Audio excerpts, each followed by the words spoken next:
Hello, my name is Matthias, and welcome to the FPL Scope and my team selection video for Game Week 6, which is quite a loaded video because we have a lot to get through before we go to my wildcard for Game Week 6. We're going to go through my GW5 score, we're going to go through two managers of the week because we had a bit of a controversy with the manager of the week this week. We're also going to look at my free hit squad from Game Week 5 and how that scored compared to my own team, and also look at the best potential free hit squad for Game Week 6 if you're creating in Game Week 6 for some reason. And just like a nice way to look at who's the best player to have in Game Week 6 particularly, especially if you're, for example, going for a wildcard in Game Week 7 instead and you're looking for a 1 week punt. You can see from the free hit team for Game Week 6 which players will be the best in each position. So let's go into it first and foremost with the score from Game Week 5. Let's just go quickly through it. And Goliath Henderson with 9 points, finally returning for me before I wildcard him out. Glad to see 9 points from him, so he's actually gotten a respectable score at least as my goalkeeper for the first 5 game weeks. It's blanked all up until this point, but 9 points is really nice. Trent as well with his first return, 1 assist, clean sheet, bonus points. That's what we expect from Trent. 1 point from Guardiola, who played against Arsenal, tough game, so don't really expect much there. Robinson with another 2-pointer, Fulham just keep conceding, and yeah, that happened again this week, sadly, for Robinson. Salah was my captain, kind of disappointed to only get 6 points from him. Which meant 12 points in total as my captain. Not the best, but hey, I think it was the best captaincy choice before the week, and I stand by that. And yeah, didn't work out this time, but next time maybe it'll happen. SA 3 points blanked against Man United. Semenyo 2 points off the bench, came on for Rico Lewis, who didn't play at all against Man City, which we'll get to eventually in this video as well. Yankuba Minte started on the bench and only got 1 point after coming on as well. Morgan Rogers, thankfully, got 10 points with 2 assists and 3 bonus points in the end after they made a late change to the bonus points. So really happy to see all those points from Rogers. Up front, Haaland as well. Again, he's undeniable. Even against Arsenal, he scores and gets 9 points from getting 3 bonus points as well. And then Solanke, who was my one transfer this week. I did Isak to Solanke right before the deadline because I was a bit worried about Isak starting or not. And that ended up not coming true. Like, he actually started Isak, and after I saw that, I was kind of bummed out with my transfer. But then I saw Solanke just perform really, really well. But he only got 6 points. He could have had a lot more because he was a really, really good player in that game and showed the promise of Spurs basically going forward as well, beating Brentford 3-1 with Solanke being very much involved in all of the build-up play basically, and scoring a goal as well. So nice to get 6 points from Solanke. On the bench, Valdimarsson and Barco as well, as always, with 0 points. And Lewis, like I said, didn't play, got 0 points. And Muniz with 4 points. He got an assist off the bench, which was surprising and kind of a shame that I had Semenyo ahead of him. But I think Semenyo just was a better pick before the start of the week anyway. So that makes up for a pretty decent game week. Okay, I guess, like middling game week, 66 points. And a slight green arrow up to 1.3 million overall, which is okay at this point of the season. I don't really worry that much about rank currently, and I'm not that far away from where I want to be in general. So yeah, pretty happy with Game Week 5. Decent game week, not really too much to talk about, and we have a lot to talk about this video. So let's go through it through to my Game Week 5 wildcard drafts, or not wildcard draft, my free hit draft for Game Week 5 and how that scored. And that got me 1 more point than my actual team, 67 points in total. I had a lot of the same players, Trent with 11 points, Salah my captain with 12. Not a lot of the same players actually. Solanke with 6 points. I ended up having Rogers on the bench with 10 points. That's the major difference between my free hit draft and my actual team. I started Vardy with 2 points rather than having Rogers, who got 10 points. So that could have made a bigger difference. But I did also go with a really good midfield in general. I had Son on the free hit for Game Week 5. He got 10 points. Palmer had 8 points as well, and Smith Rowe had 8 points. So my midfield was really, really good. And then Watkins got 6 points as well on top of that. Then I had a couple more blanks with Peter Porro with 2 points, Digne with 1 point getting subbed off at the half, the troll that he is. Verbruggen getting 1 point in goal against Nottingham Forest, conceding twice, and Vardy with the blank like I mentioned. So yeah, an okay free hit draft, just about the same as my own team. And I'm doing a free hit draft every single game week this season, and I'm also keeping track of how many points I get throughout the season on the free hits. And so far I've gotten 356 points out of the free hits, which is better than my own team, but not like super good. But picking free hit teams are actually pretty difficult. It's not the best chip actually when you look at it and go through how you do each and every week. You can follow like the Fantasy Football Scout as well. They try to do a team every single week, or official FPL as well on Twitter. They try to pick a team every week as well. And sometimes it actually scores less than your actual team, so it's kind of difficult to do, even though you get free transfers or unlimited transfers that week. Sometimes it's better to keep your players, like we saw with Rogers here with 10 points on the bench here, but he was actually starting in my own team, and that made sure that the difference between the free draft and my own team wasn't that big, basically. So that was the free draft from the past week. What I thought was going to be the team in Game Week 5, but one of the better teams in Game Week 5 is the team of the week, and we'll get to that right now. And this is kind of controversial because this team from Mr. Tommy's United, which is his name in FPL, he joined the league, like the FPL Scope mini league, this week. So he's not actually ranked in the mini league, but in FPLGameweek.com, which I usually do to track who scored the highest amount of points this week, he was on top. But he's not officially in the league yet, so I was a bit unsure whether I should include him in the video or if I should just use the second highest ranked manager according to FPL Game Week. So I decided, why not just feature both teams, because it's a pretty pivotal game week where we need a lot of options and we need to look at a few different teams and see how they should manage when it comes to wildcard and stuff. So yeah, I've decided to just include both teams, including Mr. Tommy's United, who just joined the mini league, and that's something everyone can do. You can join the FPL Scope mini league and be featured as the manager of the week in my videos that week if you score the highest amount of points in that particular game week, which Mr. Tommy's United did. He managed to get 91 points, and he did that after joining the mini league with the league code hpxeri, which you can also join, like I said. So 91 points, which is a game week rank of 61k, which is really, really nice, of course. The team, Henderson and Trent as well, like I had 9 points from Henderson, 11 points from Trent, 2 points from Poro, didn't really get too much there. 9 points from Konsa, really nice. He scored a goal, so that was very welcome points there. Palmer with 8 points. Captain Son for 20 points, which was absolutely amazing, of course. This was a week to go for kind of a differential week captain, I guess. Even though I felt Salah was actually the best captaincy choice before the week, and I would have advised anyone to pick him as well. But fair play for anyone that picked someone different, and this guy did it with Son with 20 points. Saka got an assist before he was subbed off at the half for Arsenal against Man City, 4 points for him, 8 points from Smith Rowe, and then Rogers with 10 points, which was also really nice, of course. Holland with 9 points, and Joao Pedro up front with 1 point, who came on and only got 1 point there in the end. The one drawback with this team is the fact that they made a transfer, and that was Robinson to Davis, and they didn't even play Davis, had him on the bench. And yeah, I just don't understand transfers like that. I would never do a transfer for a player who I'm going to bench that particular game week. You can just save the transfer and do it next week and have 2 transfers.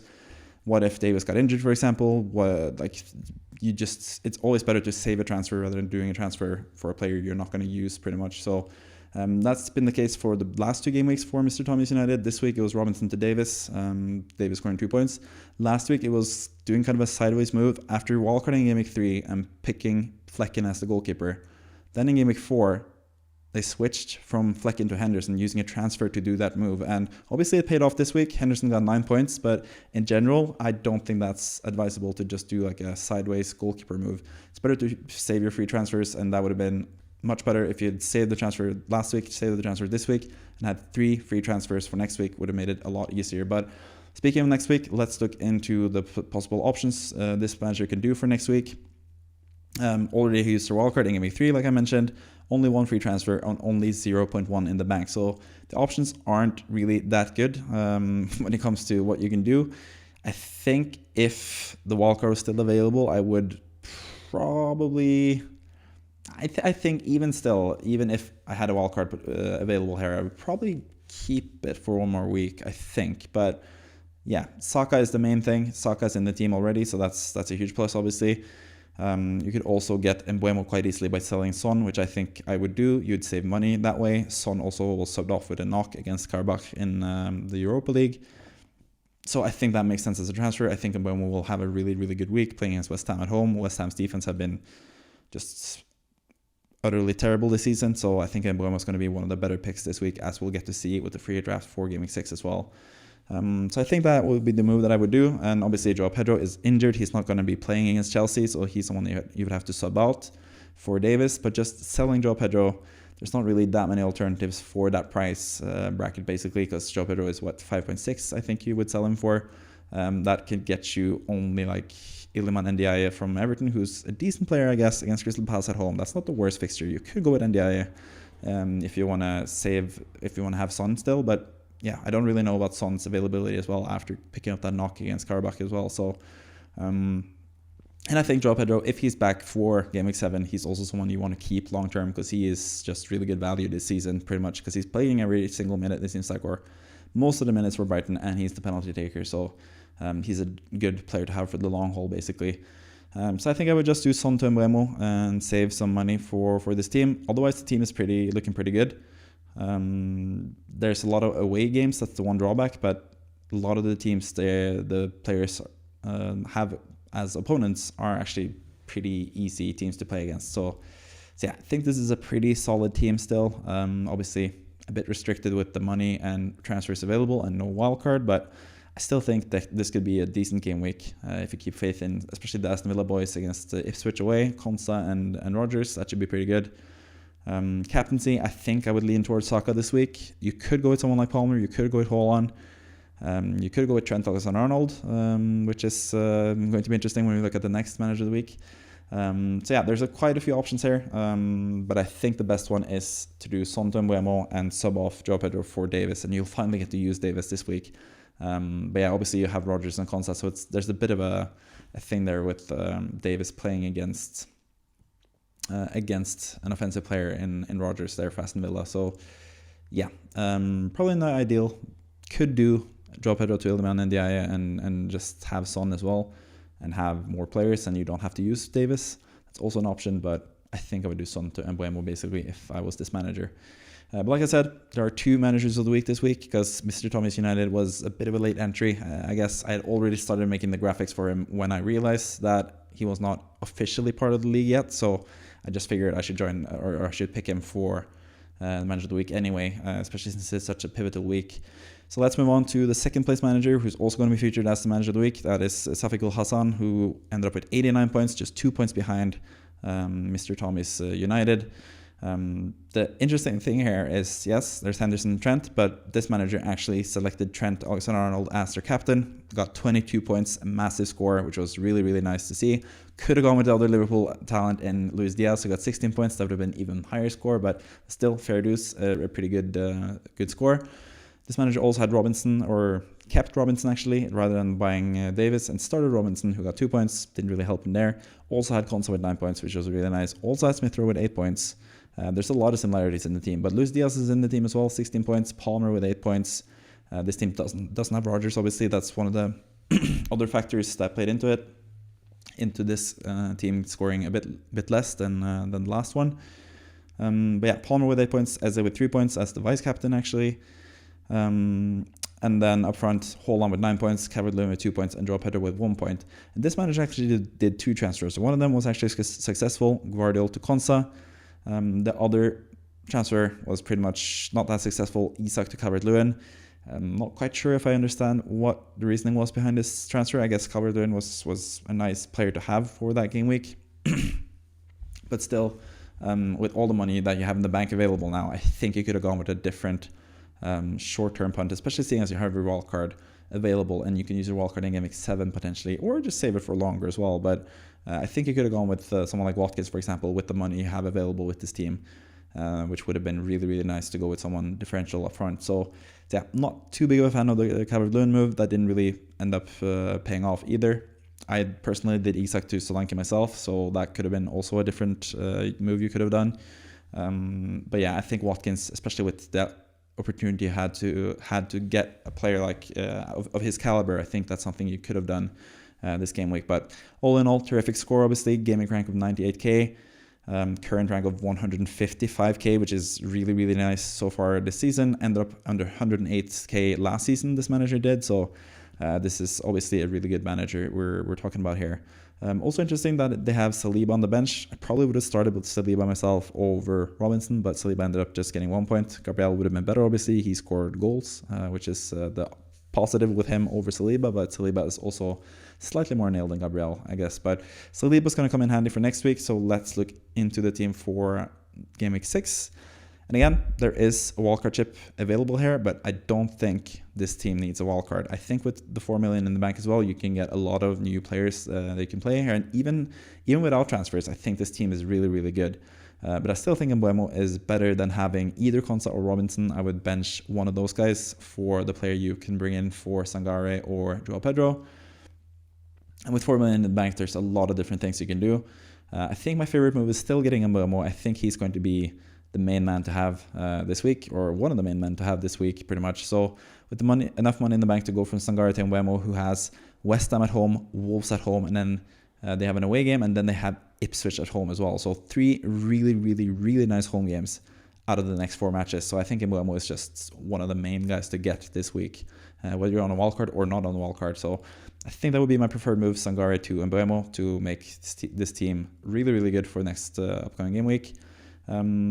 Also, obviously, you don't have Saka here either, so that's also someone you could potentially target to get, but I don't think there's enough money to do Sangare to Saka, sadly.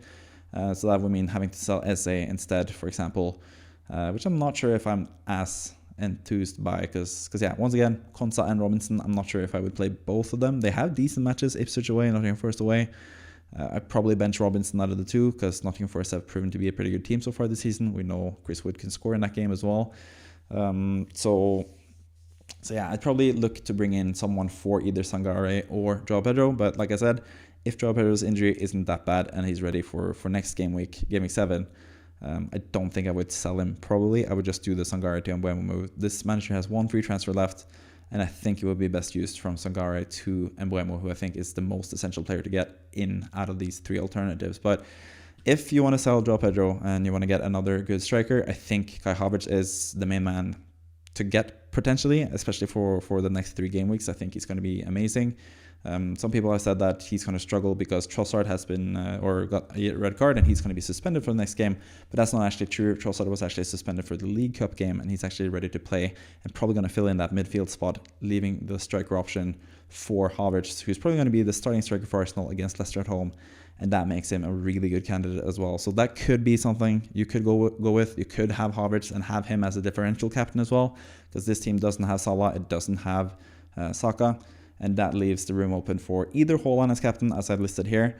Palmer as captain is also a decent alternative. We don't really know how good Brighton are as of now, or how good Chelsea are. Maybe Chelsea will just run over Brighton. I don't think so. I think it will be a pretty even game. So I think that's a bit too risky for my taste. But I think Havertz could be a decent captaincy shout. And Mbeumo in his own right could also be a really good captaincy shout. And then Haaland is also a nice potential differential captain, or not. Haaland's not going to be a differential captain. He's still going to be like the main captaincy or captain player this week, but there are some potential alternatives there as well.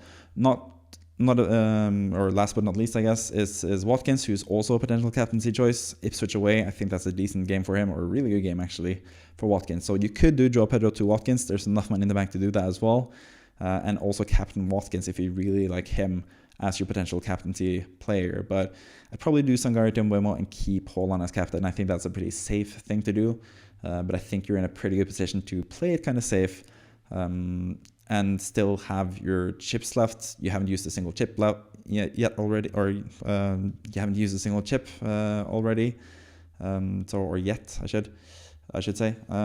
So I think you're in a pretty good position, and I would play it pretty just safe this week and potentially just save the wildcard for longer as well, because I think this team is pretty good for the long haul as it looks right now. That's pretty much it for the managers of the week. So let's move on to the free hit draft for Game Week 6 and what I think is the best squad to have in Game Week 6 in particular. So yeah, I'm going to go from goalkeeper to all the way through all the strikers. In goal, I think Kelleher is most likely going to be the goalkeeper for Liverpool, and that makes him a really good pick, I think. For 4.4, that's a really cheap price. So for a single game week only, I think he's really good. Alisson is not going to be out for a while, so I don't think it's going to be someone that you should bring in for the long haul. But I think Kelleher, if you're using a free hit for some reason, or if you're just need a goalkeeper for one game week and then you're wildcarding in Game Week 7, for example, I think Kelleher is a really, really good choice. Assuming he starts, which I think he's going to do. Also doubling up with Liverpool there with Trent Alexander-Arnold, who I think is just a really, really good pick. And as long as Liverpool have a good game, I would always pick Trent in any game week, I think, because he is that good. Gabriel as well should also have that same value, I guess.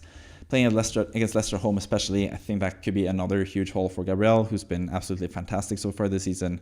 There's no reason that he's going to stop now. Ola Aina against Fulham at home. I think Fulham have struggled a bit more away than they have done at home.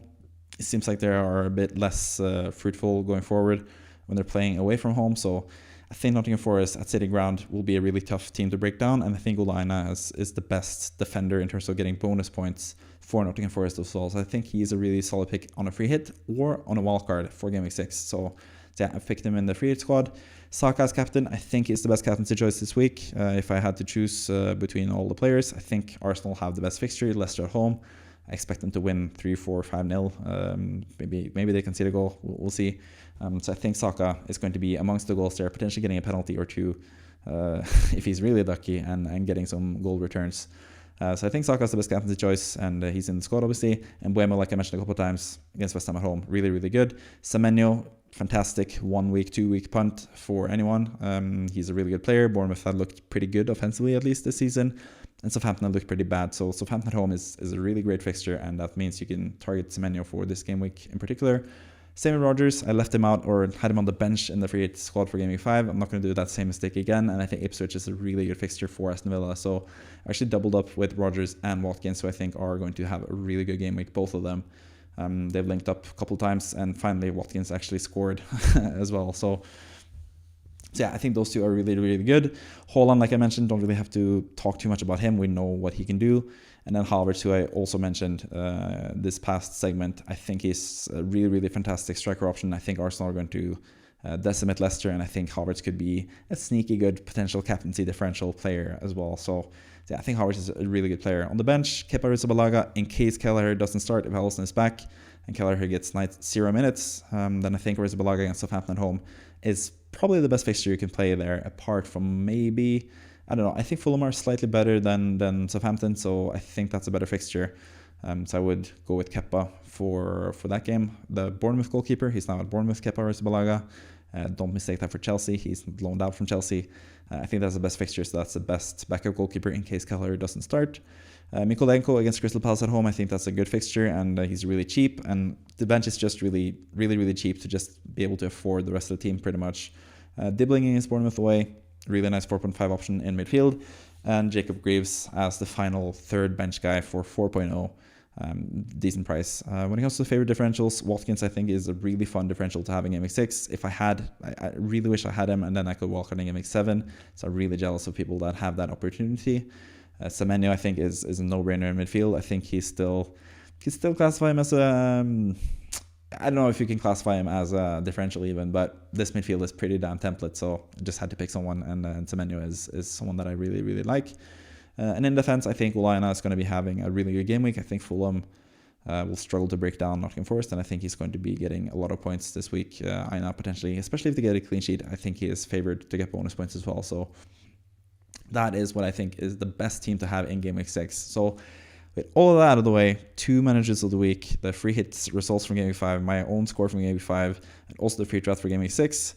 Let's finally get to the good stuff, I guess. My team selection, which is what this video is called, my team selection for Game Week 6, and I'm on a wildcard as well, obviously. So this is going to be a pretty huge thing. So this is my current wildcard draft. I'll take you through it one by one. Sells in goal against Fulham at home this week. Nottingham Forest goalkeeper. Like I said, I think Nottingham Forest are a really good defense, and I want to have a Nottingham Forest defender pretty much every single game week, because I think they can surprise a lot of people, like we saw against Liverpool. They conceded 4 goals out of 4 games so far this season.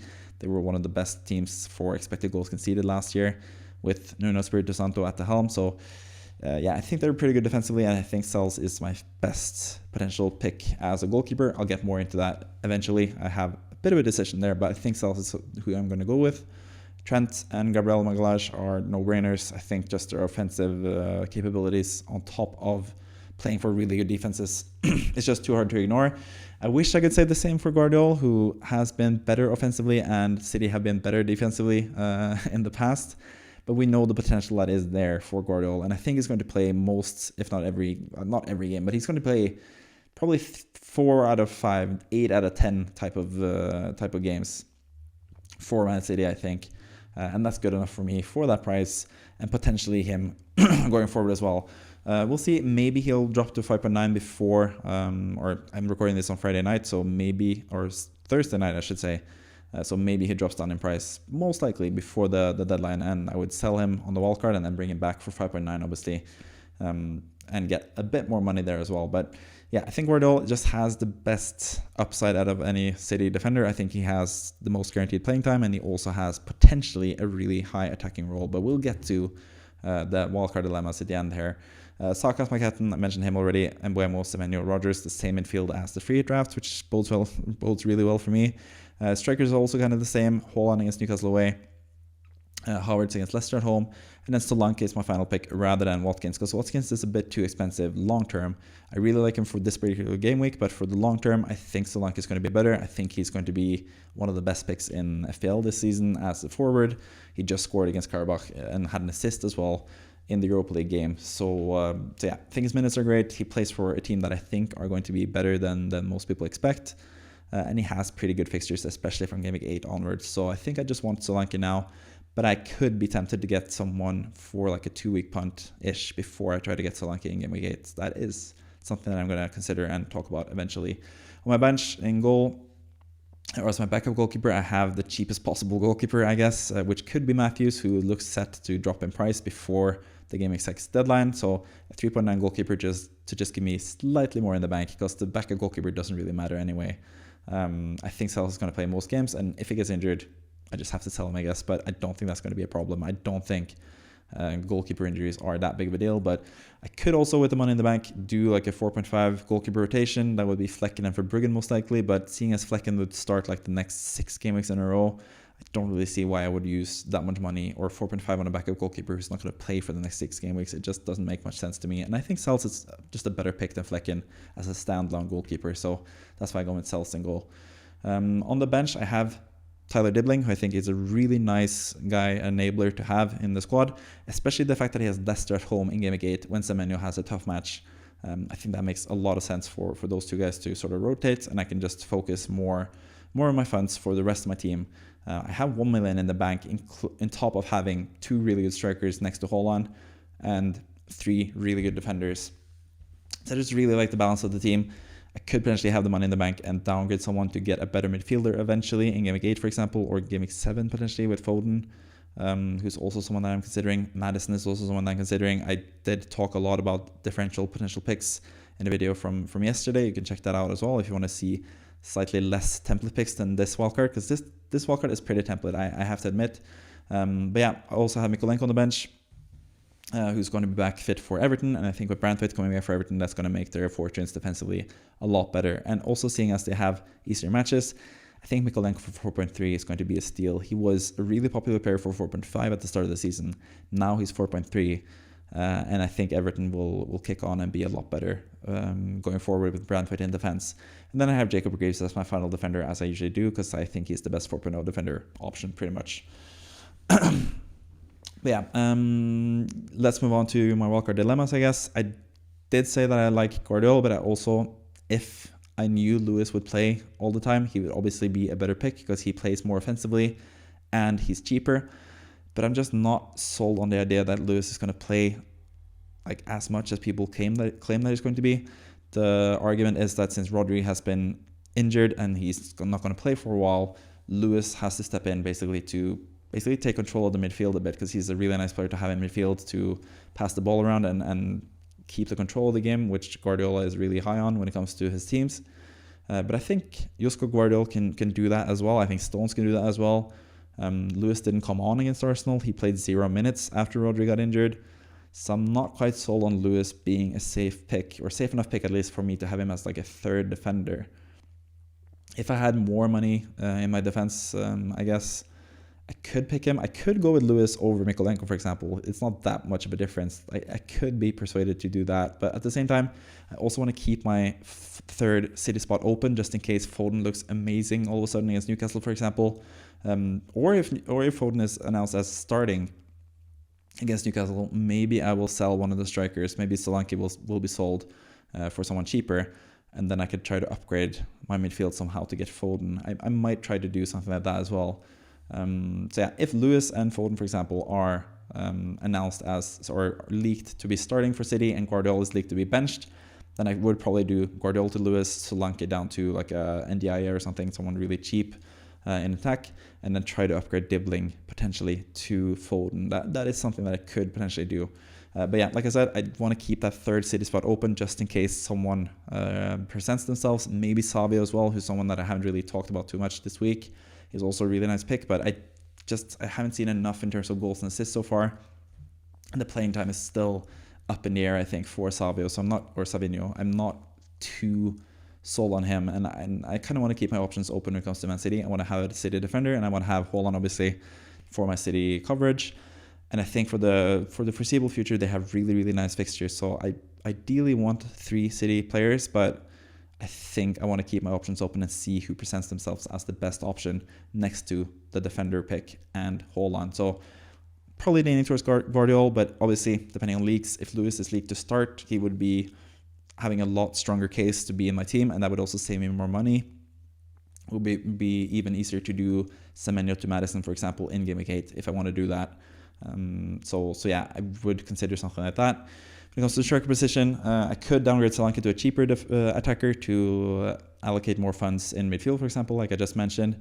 And there's also a case to be made for someone who's a bit of a short-term pick, I guess. Could try to get enough money to get Watkins for a week or 2. I could also just downgrade or upgrade, I guess, because I think Jackson is actually more expensive than Solanke. I could do Solanke to Jackson because I really like Nicholas Jackson short term at least. I'm not sure about the minutes for all the Chelsea attackers, especially once they get Conference League and stuff as well.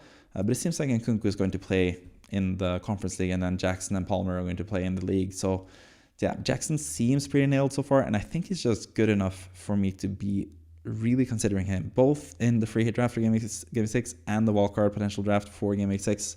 Jackson has been really close to being in the team. I think he is a really good pick. If you have him already, I think you should obviously keep him, especially if you have value tied into him. So I think he is a really good pick. He has just shown another level this season, and he's always been super talented. So yeah, I think he is a really good pick, and I could be persuaded to go with Jackson rather than Solanke, but at the same time, I also really like Solanke, especially for the long-term future, because Chelsea get tougher fixtures eventually. Even already now against Brighton, we don't really know how that game is going to go.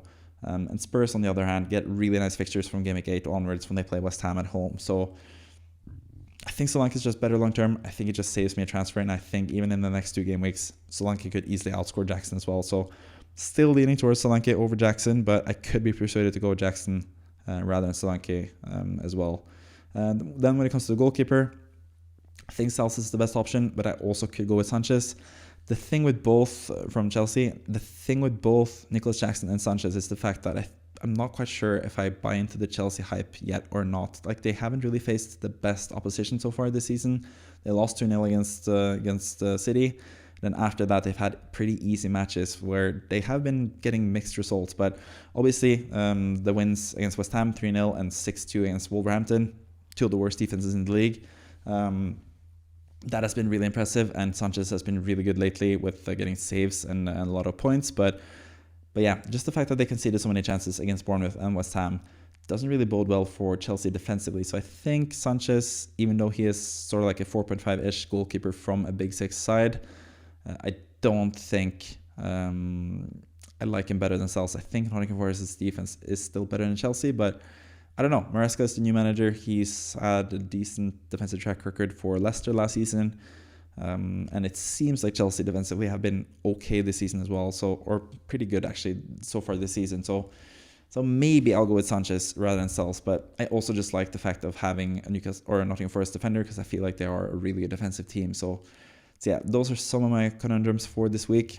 I have activated my wildcard. That is final. I'm hoping for some more price changes that will help me in the long term.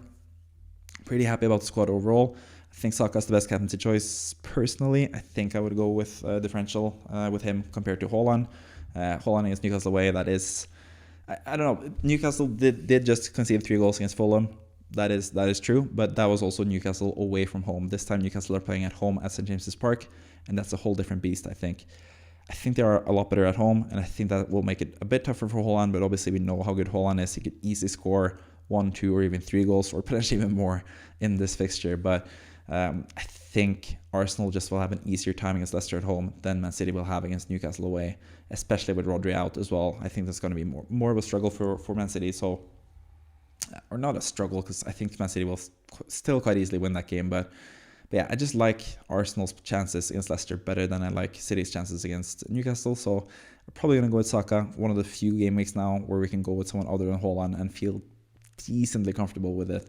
I think, because from game week 7 onwards, I think it's just going to be Haaland every single game week. So yeah, just want to go with someone different and someone who I think has an easier fixture for a team that really wants to prove themselves offensively. I think now, after a couple frustrating games, both in the derby against Spurs, they just wanted to keep that 1-0 lead, and then the 2 games against Brighton and City where they got a man down pretty early and couldn't really show their full force offensively. So yeah, I think Saka is my captaincy choice, and that's pretty much the final decision for this team as well. I'm pretty happy with the squad. I think apart from these wildcard dilemmas that I have listed there, Guardiola or Lewis, Solanke or Jackson, or potentially another striker, and then Cels or Sanchez, the rest of the team I feel pretty good about. The midfield I've been pretty locked in on. I think Dibbling is a really nice enabler, and yeah, I want to just have him as my 8th attacker. I think that makes a lot of sense. I quite like having the 2 really good strikers next to Haaland as well. And my defense, I'm very much set on having Trent and Gabriel going forward. So that's pretty much the team. Saka and Mbeumo also locks in the team. Semenyo is also a lock. I've had him since game week 1. No reason to ditch him now before Leicester or Southampton Leicester in the next 2 fixtures. After that, I might sell him. But for now, I think he's also a really good player in the team. And Rodgers is also someone that I've had since game week 1. And I'm also really enamored by. I really like Rodgers in general. Not just before the 10 points that he got last time around, but also just what he's shown this whole season as a really good player for a really good team for a really low price. So that's pretty much it for this team selection video. I hope you enjoyed it. There was a lot of content here. I had to talk a lot about different things really fast. I hope you were able to follow what was happening. Maybe it will be difficult for non-English speakers to follow everything. But yeah, you could always rewind and stuff if I have been unclear about anything. Also, keep in mind that English isn't even my first language. It is my second language. So yeah, there might be some language barriers, or not barriers, but some language issues, just like I showed you right now an example of. But yeah, that's pretty much it for my Game Week 6 team selection video. I hope you enjoyed it. I hope you subscribe. I hope you liked the video, all that stuff. Hope you comment down below if you have any questions about your own team. I'd gladly answer those before the deadline. If you have any issues yourself, if you want to know if you should wildcard or not, or if you want to know which players to select on a wildcard potentially, I would advise you to do the same as me, because I think that is going to be the best way forward, obviously. Otherwise, I wouldn't have done it. I'm not doing anything like this for content. I'm just trying to be the best FPL manager that I possibly can be and give you the best advice that I possibly can give as well. So with that out of the way, thank you for watching. I'll see you next time. Bye-bye.